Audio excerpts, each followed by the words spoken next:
I have a hard time looking at micro trends within a macro world myself. My brain kind of shuts down, Jay, when I look at what's it gonna do in the next several days. What I do see is an environment where we have amazing demand on a level above the retail level. You can take a look, for example, in the month of August, 8.1% of the entire float on the LBMA was delivered.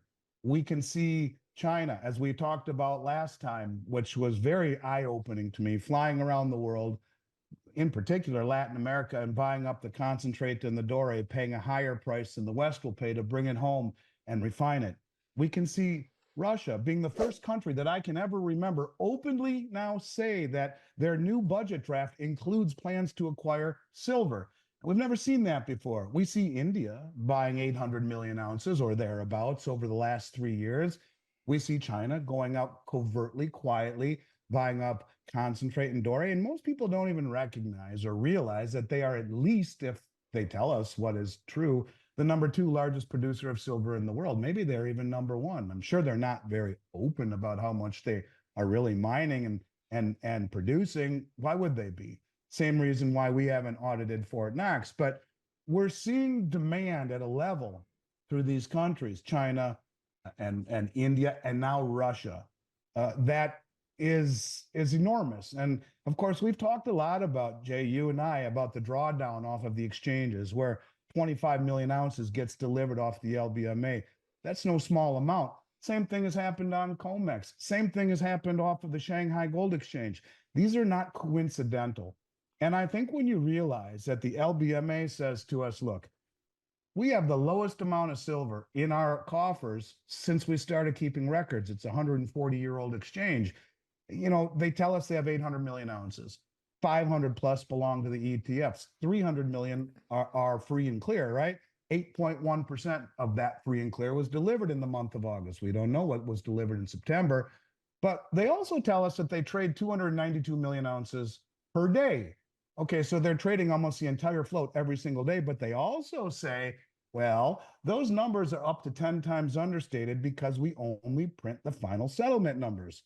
So when we talk about what that really means, well, that means that you're talking potentially 2.9 billion ounces of silver per day, every day, 3.5 times annual global mine supply per day, and 90+% in a paper form.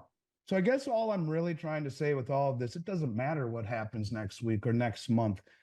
I would argue from every single fundamental, supply, which is decreasing at a 7 or 8 to 1 mining ratio, used to be 16 to 1 for 5,000 years, and it's stupidly priced in the 80th, 85-ish to 1 range. Demand, where you're seeing a growing retail demand, you're seeing the ETFs start to pick up again, and now we're seeing some of the biggest sovereign banks on the planet stand for delivery and openly talk about it, not just opaquely accumulating it. All of these things put together should be the crumbs that lead you to the conclusion that it might be the most undervalued, underappreciated asset in the planet that should no longer be called an industrial metal, but a strategic one. And I don't say that just because you're the silver slayer and you're the CEO of a large silver mining company. I say it because I believe it in my soul. And I think that's something that people need to have a broader horizon and look past what's right in front of us and look more towards the ultimate, where are we going with this? Where does it ultimately go? And that is of a silver market when it is set free from the ability to trade 3.5 times annual global mine supply per day. What does it really look like when supply and demand are really allowed to express themselves? And I would say ultimately it goes higher than anyone thinks possible. In August alone, 8.1% of the entire silver float on the LBMA was delivered, a staggering amount that signals something major is happening behind the scenes. China, India, and even Russia are openly buying massive amounts of silver, while Western markets are trading almost 3.5 times the world's annual mine supply per day in paper form. These countries aren't just investing, they're securing the future while we face historically low inventories, the lowest in 140 years.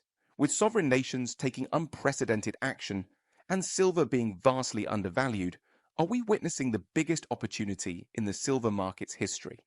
Environment. And I think what the Fed sees is that the numbers that they put out are less than accurate, and they understand that. You look at the unemployment numbers as an example. Supposedly, we just added that 250 or 60,000 jobs. Yet, what they don't tell you is that they added 785,000 government jobs, the largest month-over-month increase ever in government jobs. You look at the CPI; it should be called the CPI. You look at the information that they produced, the BLS; it should be called the BS, because even inflation, the numbers that they tell us are all completely and totally wrong. And to your point, why is it that we have not only gold at all-time highs, but we have the stock market at or near all-time highs, real estate at or near all-time highs, and we supposedly have this really robust, strong economy, yet they're dropping interest rates by 50 basis points and plan on doing it again here real soon.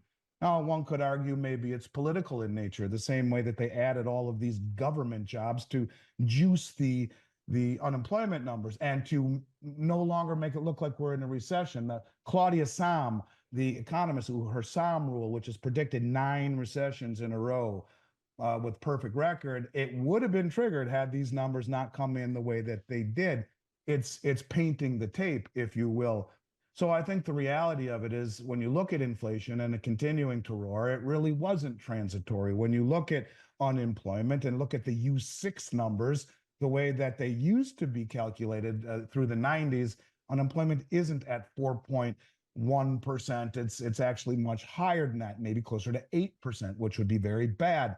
These are, in other words, numbers that are meant to be political in nature, to paint a picture that isn't real, yet behind the scenes, by their actions, they're telling you, no, things really aren't that good. And if we have gold and silver at these levels now, what happens? And keep in mind, Sean, and I'm sure no one knows better than you this, that if we look at the gain in the markets that we've seen in metals over the last 2 years, let's say, much more accurately seen in gold, but that's normal because gold usually leads the way, silver follows behind and then outperforms it down the road, which we can talk about.